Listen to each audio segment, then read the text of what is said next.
The Coldplay Jumbotron song that revealed the affair has captured global attention. But here's the thing, sitting in the therapy room, affairs aren't entertainment. Over the past few years of this podcast, I've been asked several times to do a podcast episode on affairs.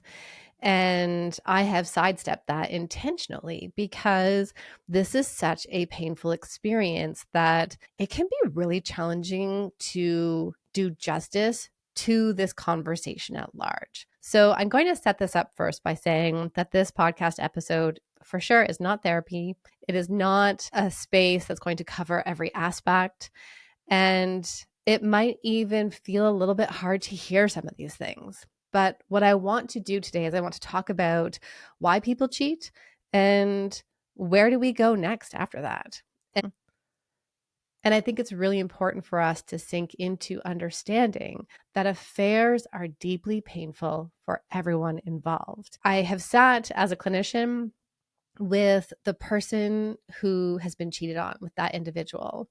I have sat with a couple who is working through and trying to go through the mud of the post affair, of post infidelity. And I've also sat with many people, and I'm going to clarify this. I'm going to really sink into who that is. I have also sat with many women and many men who have also been cheating on their partners and are coming to therapy to try to work through the do I stay or do I go dilemma. And one of the things that I know what we do, and I've read comments, I've seen all the memes, I've seen just the pouring in of commentary from everyone, is that we lose compassion and empathy and understanding for people. And because I've worked with all of these people in different positions, I come from this in a position of empathy. I come to this conversation of building understanding and also healing for the direction in which that person is going to choose. And I think we can all sit into this experience. And I want to even label this out loud. The people who come into my office, the ones who are cheating on their partner, who are engaging in infidelity, they don't sit in my office feeling entitled that they are doing it. Most of them do not. And instead, they're in deep pain. They're in a deep struggle in what is happening in their life. And they know, in a way, that what they're doing is not really what they wanted to be doing. They will say things like, I should have ended my marriage, or I should have done this before that. And I know that we want to vilify people. And at the same time, I'm going to come into this conversation by, yes, acknowledging this is a not great choice and it's a painful choice. The reason I don't sit in judgment in any of these situations of who I'm sitting with is because I know that all people are already feeling so much shame. The person who decides to stay feels shame at having decided to stay. The person who has cheated on their partner feels this deep sense of shame. I want this to be a reminder here that we're not judging or excusing, but instead we're understanding the why beneath the rupture. Let's talk about the problem with this popular narrative that shows up around infidelity. There are common expressions like, they must be a narcissist, or once a cheater, always a cheater, or I could never, or if they cheat, it will definitely mean we would never be together. And I was once that person. I remember being that person. I was 22. And I had said, if someone cheats on me, that's it. And that actually came from my own history of having a previous partner cheat on me. And so when we get into these statements, we end up oversimplifying human behavior, and it ends up stopping us from having deeper conversations. So I think what I want to be able to say is not all cheating is rooted in narcissism. And that I think it's really important for us to understand that it feeds something inside of us to find blame. And we feel relieved then, even thinking about this Coldplay experience, we feel relieved when we can find the bad guy. And that, in a sense, right? So what was the cause? What was the reason for the falling of a marriage? This gives us this false sense of safety. Because then when we go inside ourselves, we start to say these if-then rules. Sometimes we don't even have access to them. And I'll give you some examples that show up in my therapy room. Often the most common one is, if I'm good, bad things won't happen to me. This is the just rule hypothesis. And yet good people make devastating choices. So here's this kind of if-then rule. It's a common one that shows up, especially in couples, is that it's if we're having sex once a week, then I know my husband's not going to step out on me.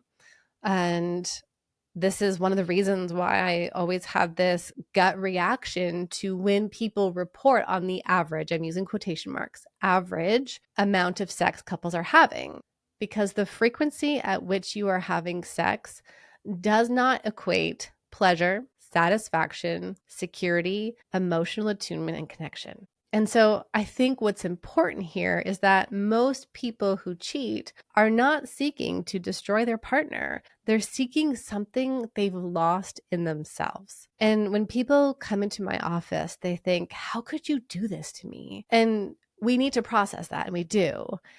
And it's also exploring the stuff within the person who has stepped out of the relationship. And I'll share more about that a little bit later. So let's explore these deeper roots, not as a way to give an excuse, but instead to build understanding.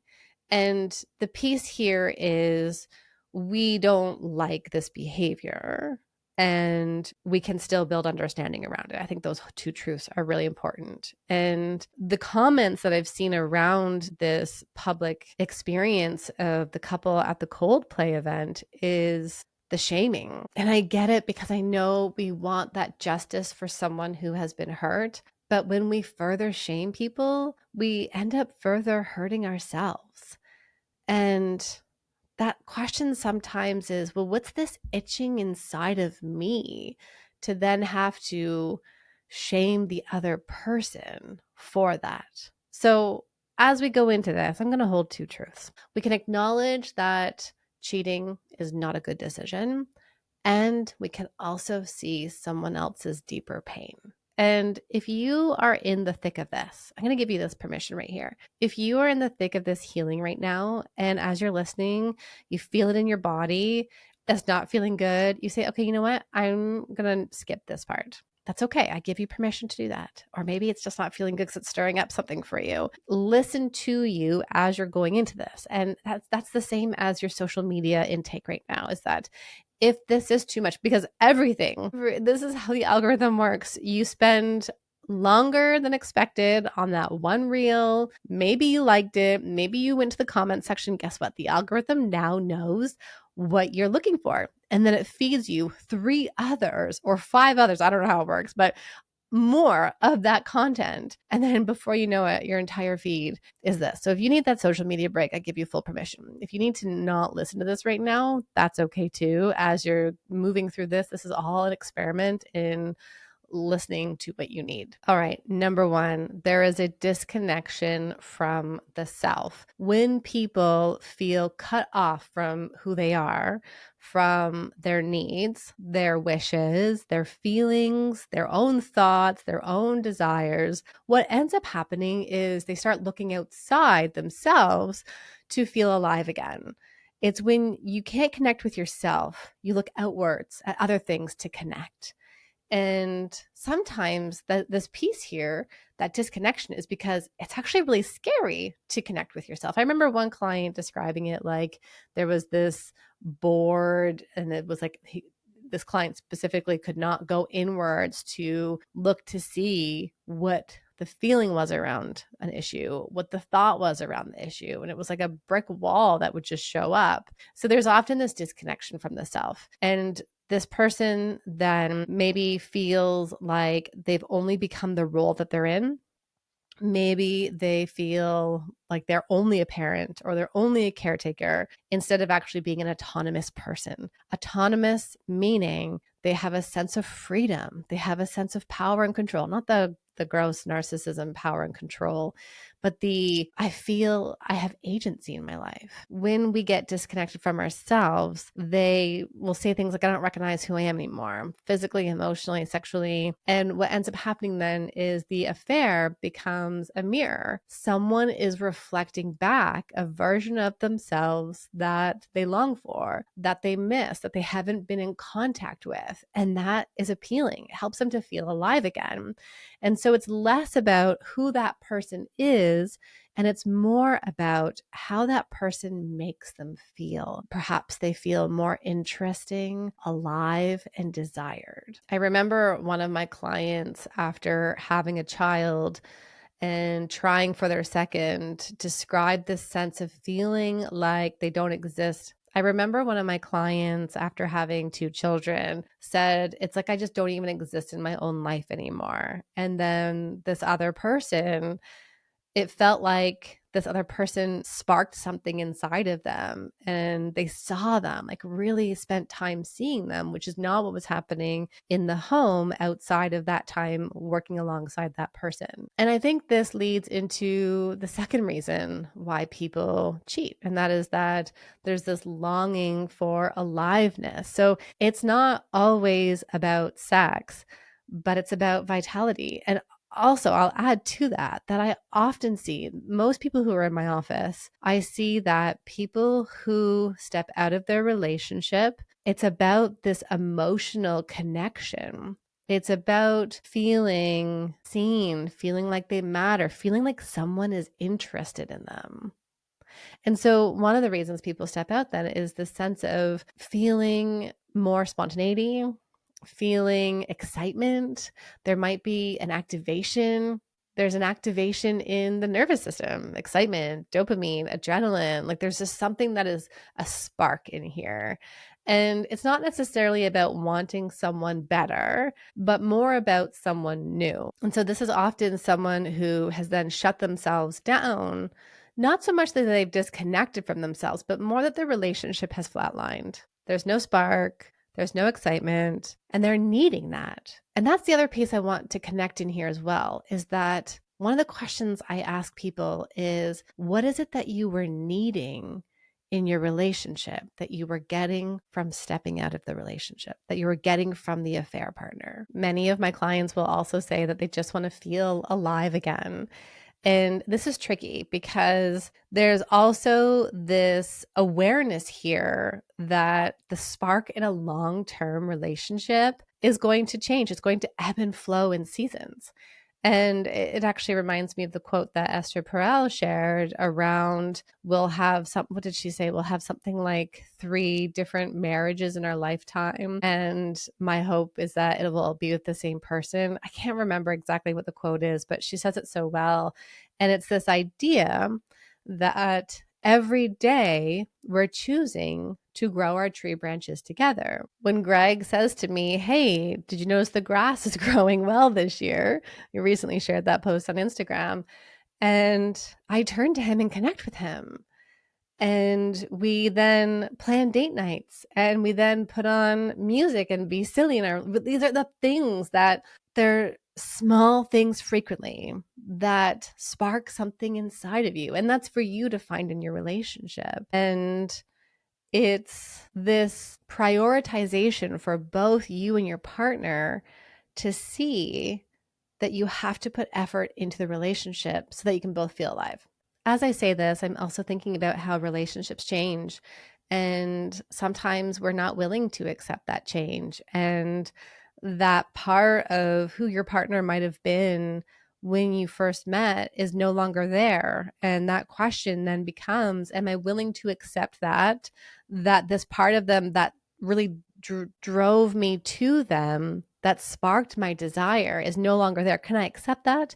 Or do I need to change? Another common reason why I see people stepping out of their relationship is because they don't feel heard, seen, or there's no vulnerability in their partnership. I often hear from people that they feel this deep sense of loneliness within their relationship, not just outside of it. And I think that's a really hard piece, is that you go to bed with someone every day, you wake up beside them, you sit beside them at dinner, but there's this deep core loneliness inside. And those small moments of disconnection end up compounding over time that lead to resentment and disengagement. And I'm going to pause here again and say, these are not excuses for why it's okay to step out of your marriage or why it's okay to cheat, but instead we're building that understanding. And that when somebody feels this sense of emptiness and loneliness inside, our inclination is to reach for people who do care, who do listen. The people that I work with who have cheated on their partner, they will often say that they reached many times for their partner, for the other person, and they weren't there. The other person is withdrawn. Again, I'm not saying this is okay, but this is someone who is so deeply alone. And this person comes along, maybe it's at work, maybe it's on the sports team, maybe it's in the parent group. And this is someone else who listens, who cares, even if it's just a little bit, and something sparks there for them. I remember one of my clients sharing how this person that she was engaged in an affair with had taken such a deep interest in who she was becoming. Whereas in her marriage, her husband was more like they were living two ships passing in the night, that they weren't finding ways to grow their tree branches together every single day. And she felt deeply alone. Another reason why I see people stepping out of their relationship is because there is a deep sense of conflict avoidance. And if conflict avoidance rings true for you, I've got that in episode 2 of this season, because it is part of stepping into the relational arena and showing up with vulnerability and talking about things that feel hard and scary or triggering. And so what someone does then is, when it doesn't feel safe or it's too vulnerable to be emotionally open at home, then this person will avoid the vulnerability at home and take that emotional intimacy in a way that feels easier. And you know what's easier? The reality is, when we are having an affair with someone else, you are not in the mud. You're not in the thick of it of life. It's fun. It doesn't require you to talk about who's doing the laundry. It's got all of the hormones related to that newness. It's not real life. And it's that sense that it's easier. And the truth is, because it feels like it would be too much of a rejection to go to my partner and say, I feel lonely. I need us to have time in this way. And that's the need. But then we push that down, and then this person steps out of the relationship. And so the affair becomes an escape. I didn't want to hurt us. And I also didn't know how to fix us either. I remember working with one client several years ago, and this was their story. They had the classic pursue, withdraw dynamic, and he would shut down and not bring up these hard things. There was so much going on inside of him, but he couldn't turn to his partner, and instead then stepped out of the relationship. And this person offered a conflict-free space. And the power of what this person did is fully started to acknowledge his own wounds and the healing he needed to do. And he had to start stepping into facing conflict head on, rather than shoving it down and turning elsewhere. And I think this leads us to this last piece here around why someone might step out of a relationship. There are a lot of unprocessed wounds. There's a legacy trauma. There are childhood hurts and wounds of not feeling enough, feeling abandoned or unworthy, that are showing up in their relationship. And for some people, then, when we can kind of connect this back to something that's so important in our relationship, and one of the reasons why we fight, is to find some kind of sense of control or power. Esther Perel says that one of our main reasons for fighting is because we're looking for control or power. And it's not in a bad way,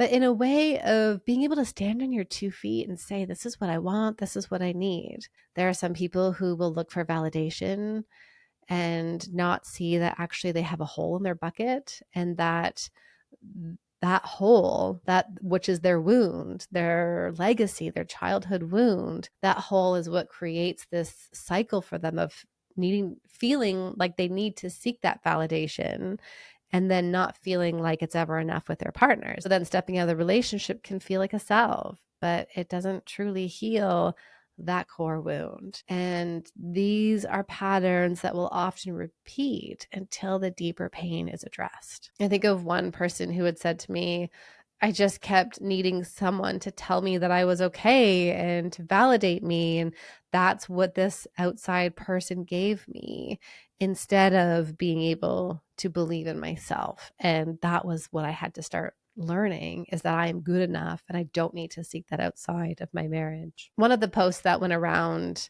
was around affairs starting in the workplace. And I'm sure many people kind of felt shook around this. And I think what is important for us to name is that, yes, we do spend a lot of time in the workplace. And there are these micro moments where vulnerability could happen, or the stress that you're experiencing at work creates this common shared bonding.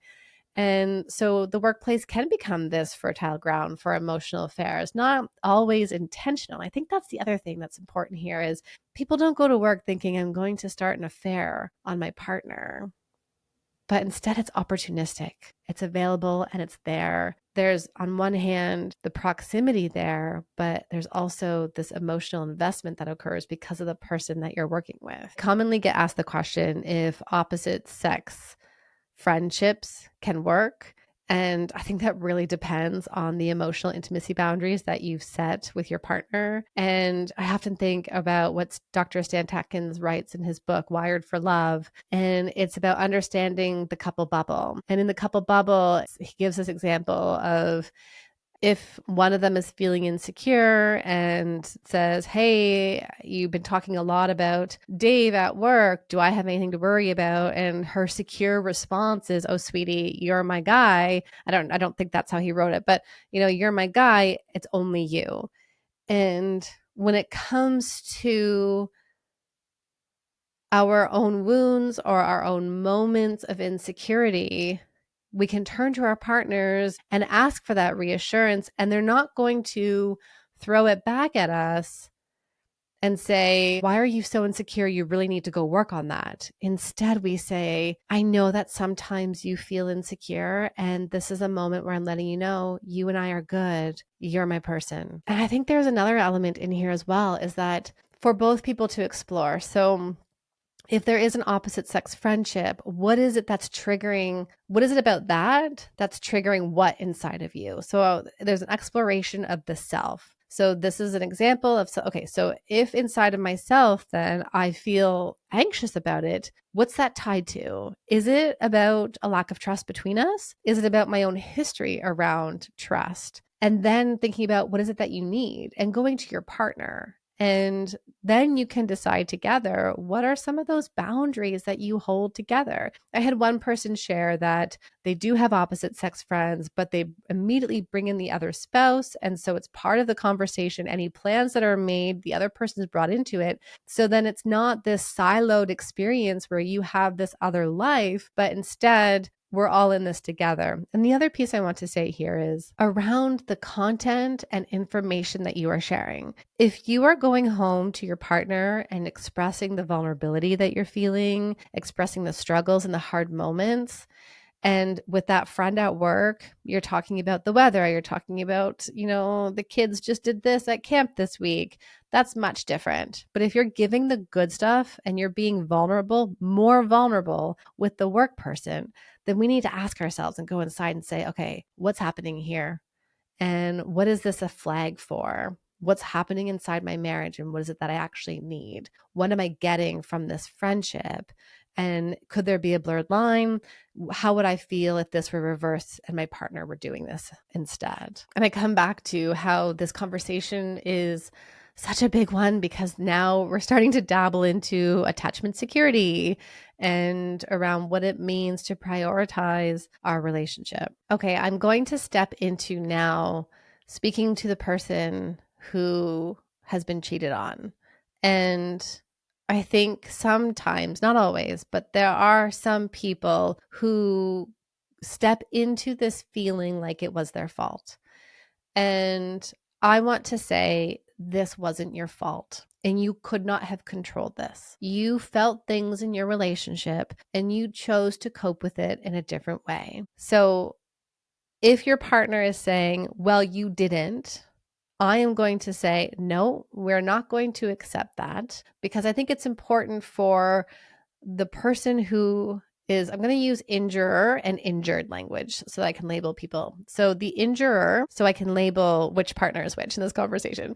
The injurer needs to own what they did and what they weren't getting, but not in a way of criticizing and attacking you.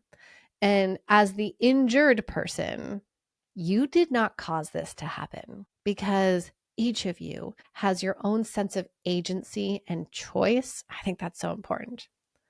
But I'm going to add this here. What happens next is within your control. And so I think there's this element for you of making space for all of the feelings that are showing up for you without this layer of shame. And the layer of shame often sounds like, how could this happen to me?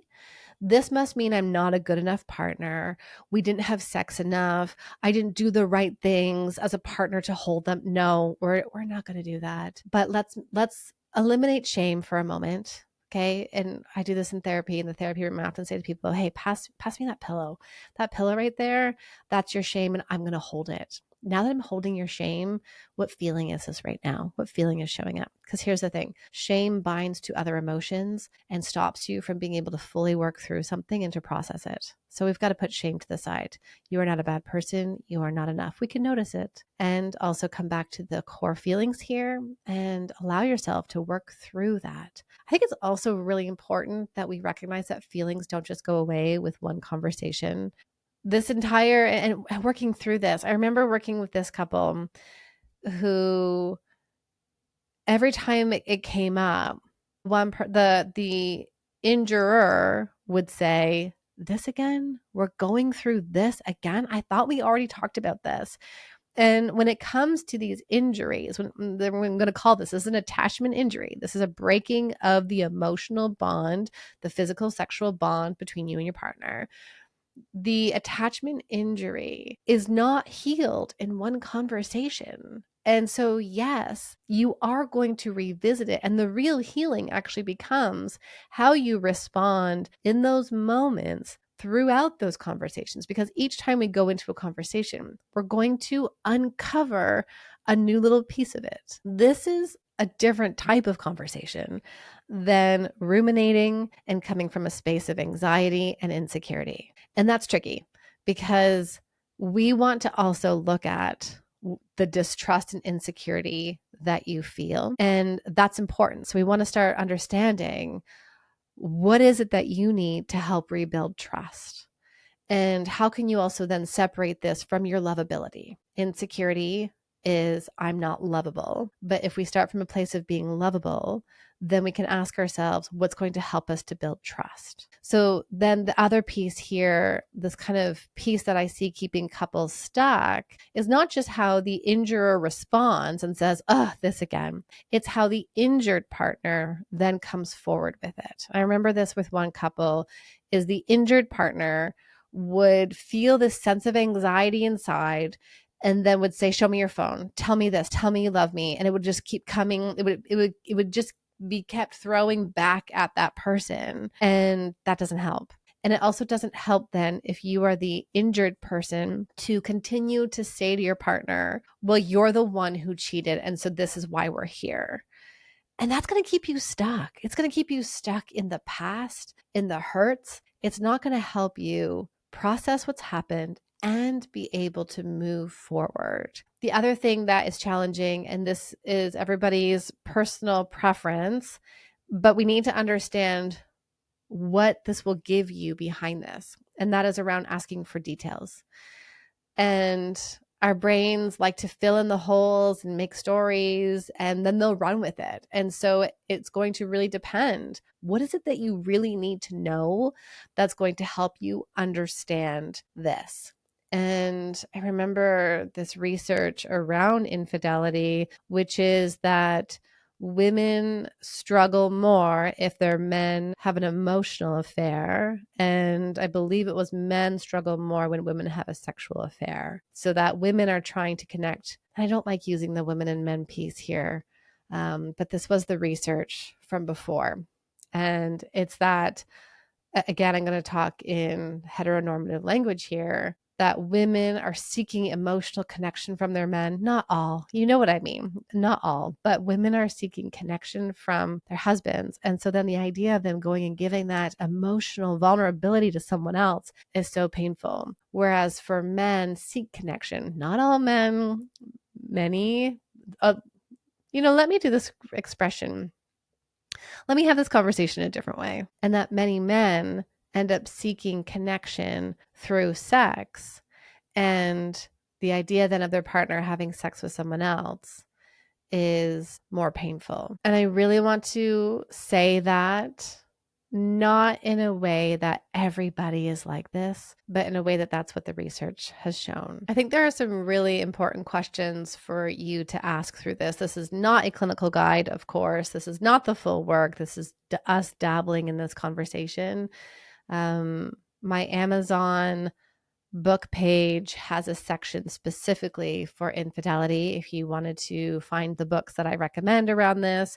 But you can ask yourself is this a pattern that's been happening in our relationship, or is this a rupture? And is my partner owning it, or are they minimizing it? And the next question that I think is really important is, can I trust their behavior and not just their words? And if you're saying that I'm going to trust their behavior, you have to truly trust it, and also appreciating.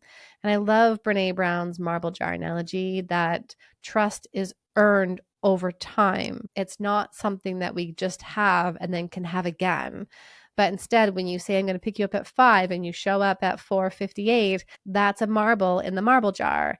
And if you say, I'm not texting anyone, and indeed you're not texting anyone, that's a marble in the marble jar. But when we break trust, that jar of marbles that you've been building over the years in your relationship spills over and breaks. And so then we're working to build trust, which is I said I'm going to be home at 5 and here I am at 5. We agreed that our phones are not locked so that we can build this trust. So when you say, can I see your phone? That yes, I pass it over to you. Trust is also in that emotional responsiveness, that when I say to you, my love, I'm feeling anxious right now and this is really hard. And they say to you, I'm so glad you told me, instead of them minimizing and berating you for, oh, this again. And the other piece in here I'll add that I work through with clients is talking about anniversary dates. One of my clients every year around the time would have this sense of unease in their body. And that first anniversary, I remember when she came to session, she's like, I don't know what's going on.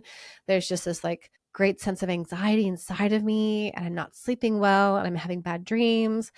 And we processed what this time of year symbolized for her, which was the discovering of. And so she had remembered the trees changing colors, and that similar felt sense brought through those memories as well. So I think there's also this element of acknowledge the anniversaries, acknowledge that our bodies remember, and that's not always going to be like that. And that same client, I think it was 4 years later, she was able to say, I've gone through this time of year and I don't feel that sense of anxiety anymore. Okay, if you're the one who cheated, there's an element in here of great discomfort for you, and you are heading into this head on. You're going to be looking at your own wounds. You're going to be looking at your own pain, and part of what you want to avoid doing is to jump into fixing. There has to be a layer of understanding and asking yourself why it happened. And questions that I actually prefer of why it happened is, what was this other person giving you? Or what was the affair itself giving you? What were you craving or longing for that wasn't in your relationship? And what did it symbolize? And I think it's so important that you don't leap over insight and rush to repair. There is this sense of exploring this for you and trying to understand what's happened for you. And it's the story, the narrative of how it got here. And to remember at the same time what I just said earlier for attachment injuries is that every time your partner brings it up, this is an opportunity for you to heal it or to make the cut deeper. And you want to heal. And so asking your partner, when you come to me bringing this up, what will help you feel safe and secure would really help you to understand what can I give my partner in those moments. Because again, we're not making this go away. Don't ask them to rush their healing. Don't give it a time mark. We're not saying 3 months and you should be over it. That's not how that works. And I think it's also really important, because this is so painful, is that when you step out of a relationship, whether you decide to stay or go, for both of you, for either whoever decides to do this doesn't define you. And so it's important for you to address your own shame that was lurking there before. I want to emphasize this, that yes, there were likely dynamic things that were happening with your partner, and that also probably stemmed from a lot earlier before meeting your partner. So I was thinking of the man who never asserted himself, who shut down and didn't express himself to his wife. And he found an affair partner at work who allowed him to feel fully seen. And this was actually the work that we ended up doing, was exploring his childhood trauma of feeling deeply neglected, of feeling like his needs were laughed at and not attuned to. And so it's deeper than what is happening right in front of you, and remembering that your marriage is a reflection of your own wounds and that you played a part in recreating that. And not because you should have known, but because you weren't ready. You weren't there with awareness at that time. You weren't ready to see it. And it's so important then to be able to see what were you needing and what the affair was giving you that you weren't getting from your partner, and what you were doing. So this is the part where we don't want to blame our partners and say, you weren't there for me. You didn't listen to me. It's almost like going inside of ourselves and saying, I didn't tell you. I didn't demand it from you. I didn't do it again, sitting across from you saying, I need this, or I can't stay with you. But this all requires you to be willing to sit in discomfort with your partner and to see it as their core needs. But this all requires you to sit in discomfort, the discomfort of your own feelings of what's showing up, but also the discomfort that your partner is bringing to you, or that you're feeling rather as a result of what your partner is bringing to you. And we want to get to the core of this and not stay stuck in the upstairs stuff. And I think the other piece here is really understanding that true accountability means changing your behavior, like doing the things that are going to create trust, not taking it personal if your partner says, can I look at your phone? Not taking it personal when they say, you said you would be at home at 5, it's 5:30, and my mind just went to the worst case scenario. That is about meeting your partner where they're at, giving them the reassurance, holding yourself accountable, and allowing yourself to be vulnerable with your partner. So the biggest question I get from people around affairs is, can a couple heal? And the question is more rather, are you willing and able to do the honest, vulnerable, and long-term work? I have seen couples go from one version of their relationships through the mud and come through other versions, greater versions of their relationship. And that is powerful and hard work, but it also requires transparency. It requires rebuilding emotional safety. Like, what does this actually look like for the two of you? What does it mean to be vulnerable together, to share things? When your partner shares, are you using the ARE conversation? I've got that inside Be Connected.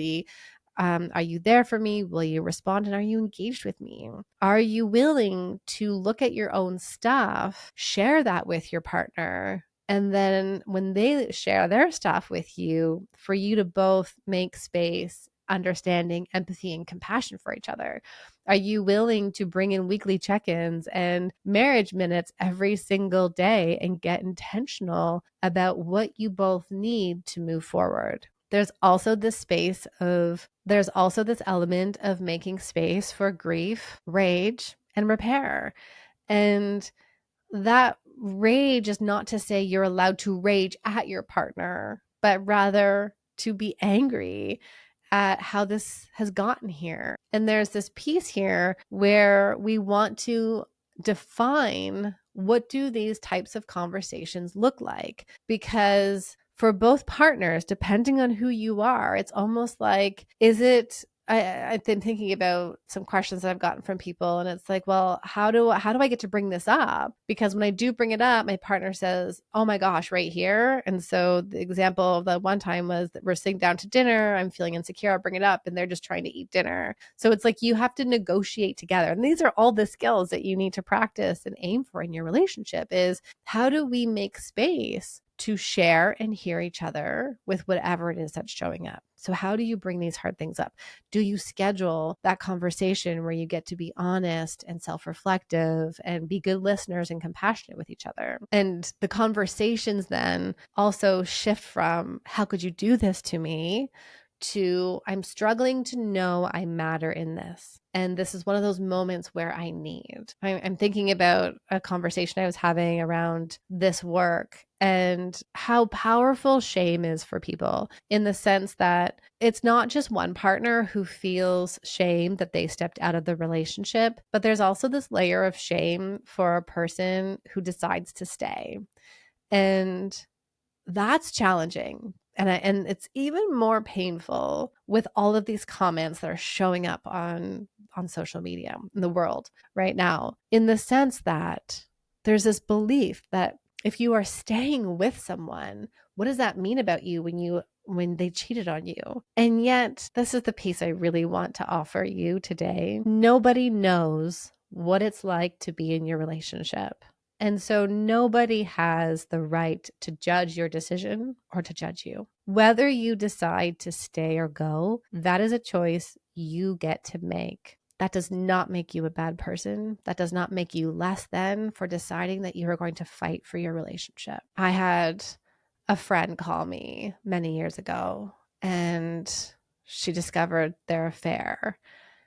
And in that moment, what I said, she had come to this many years later. It actually chokes me up. She'd come to me many years later and said, that was one of the most healing things you had ever said to me, like that you said to me. And I'm grateful for it, because I wouldn't be here today if it weren't for you saying that. And it was when she called me telling me that she just discovered this, I had said, whether you stay or go, I'm going to support you with whatever you need. Because when someone is going through this, they don't need you to stand on your moral platform. This is a time to connect into our humanity, to see the pain of another person, and to say, I'm not in your shoes, but I will be your friend. I will not fully understand the choice you make, and I will be a friend to sit beside you and to have compassion and empathy for all of the pain that you must be feeling. So for anyone who's listening, I want you to know that this is your choice, and this is a chance for you to build a new narrative for the relationship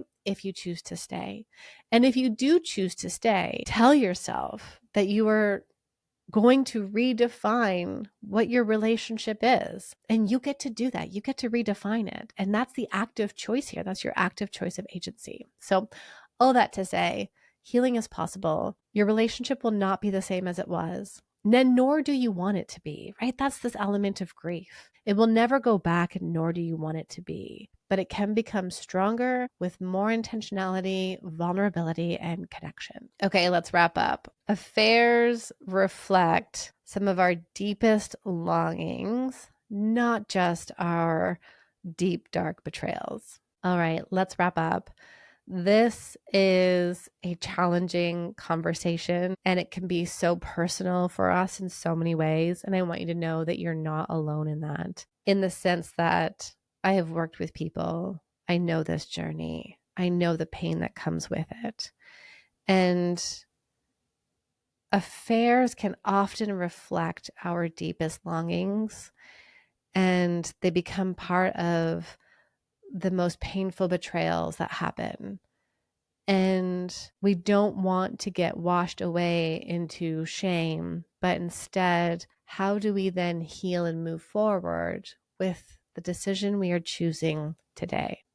Okay, let's wrap up with a few questions I have for you to explore. I have 2 questions that I want you to explore within yourself. This is for anybody, whether you've been going through this, whether you've been through this before, or you're actively going through this, or you're curious about what's going on in your own relationship. Here's 2 questions I want you to answer today. 1, what am I craving in my relationship? I want you to be so deeply honest with yourself. What am I craving in my relationship? The second piece is, what am I craving within myself? Spend some time reflecting on it, write it down, and find a way to communicate that to your partner. And maybe even before you communicate it to them, maybe you start thinking about, how do I make that happen? What would that look like if I were actually bringing this into my life? And I want you to know that whatever those answers are, now that you've identified them, the question is, what am I going to do to try to get them to be met? Because this is what relationships are all about. It's about identifying our inside stuff, what it is that we crave and long for, and then bringing it to our partners to find a way to co-create it. Not in the way of criticizing them or defending them or defensiveness towards them, rather, but in a way of helping them to understand our truth inside of us. All right. I'm so glad you joined me here. Share this episode with someone who needs it. If you're sharing it on social, tag me at Dr. Tracy D. And of course, one of the best ways you can support the podcast is to click the subscribe button up on the top. Leave me a few words, click the stars, and I will see you next time. I have to remind you at the end of every podcast episode that this is for educational purposes only and does not substitute for the care from a licensed mental health care provider. Take good care of you.